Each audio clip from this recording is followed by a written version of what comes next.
Pinatay ng anak mo ang anak ko! Mga kriminal!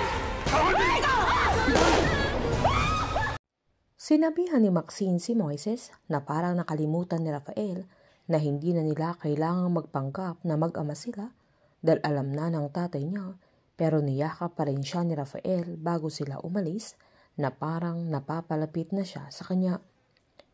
Pinaliwanag naman ni Moises na kahit papaano ay parang naging tunay niyang magulang si Rafael habang magkakasama sila. Habang hindi naman maayos-ayos ni Shaira yung report niya na pinapagawa ni Mercedes sa kanya, lalo't alam niya ang hindi yun totoo, na mas lalo lang siyang nagulat nang biglang dumating si David kung saan hinatid niya yung padala ni Jaime sa kanya na pasasalamat sa lahat ng tulong niya. Agad sinaad ng dalaga na hindi niya yun kailangan, pero sinabihan siya ni David na tanggapin na niya na mas nanindigan ang dalaga na hindi niya yun kailangan, pero hinawakan ni David yung balikat niya na nanggigilito, sabay inasar pa niyang idol niya ang dalaga na nag-selfie pa ito habang inakbayan niya si Shaira na binalaan niyang mag-iingat ang dalaga.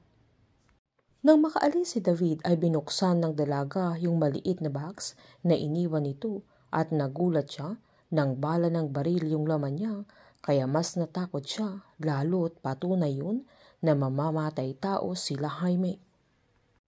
Habang bising-busy naman si Divine sa pag-aasikaso niya para sa birthday party ni Jaime kinabukasan kung sino-sino ang mga magkakatable, na tinanong naman siya ng mag-aayos sa kanya kung anong gusto niyang isuot nang saktong dumating si Jaime, kaya siya ang pinapili ni Divine para sa kanya, na pinili naman ng matanda yung blue na gown na isusuot ni Divine. Pinalabas ni Jaime ang lahat ng mga tauhan nito at tumawa siya nang sabihan niya si Divine na busy siya, na pangiti namang sinaad ni Divine na special day ni Jaime kaya dapat ay pinaghahandaan niya. Tinanong naman ni Divine kung sigurado si Jaime na itutuloy pa rin nila yung birthday party niya dahil sa mga nangyayari sa pamilya nila na nagtatago pa si Rafael at may mga issues sila ni Eliazar na baka hindi okay sa publiko na makita siyang hindi apektado sa mga nangyayari.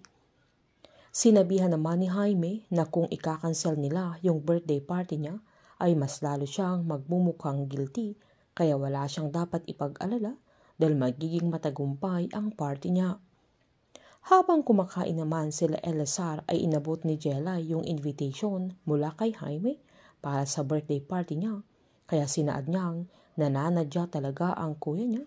kaya sinabihan ni Danica na wag niyang sabihing pupunta siya, kaya tinanong siya ng papa niya kung ano ang magandang regalong ibibigay niya.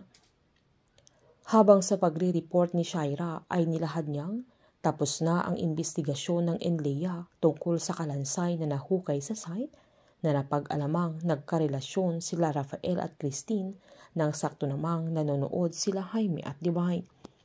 Sinaad pa ng dalaga na ginamit ni Christine yung bata para hututan si Rafael nang tumatakbo pa lang siya na mayor sa Monticello, kaya napapatay siya ni Rafael.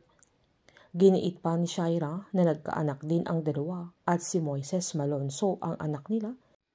na pinakulong noon ni Rafael dahil sa droga, na sobra namang kinagulat ni Divine dahil sa mga nalaman niya,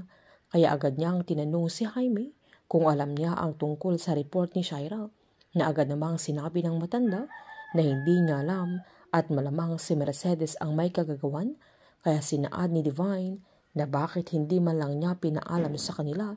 na agad namang sinabihan ni Jaime na hindi na kailangan at sinabi pa niyang magaling si Mercedes sa ginawa niya na katulad na ni Divine mag-isip.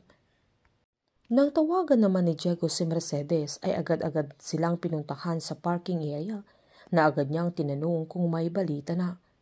Sinabihan naman siya ni Diego na malalaman na niya kung asaan si Moises, na kinagulat naman ni Mercedes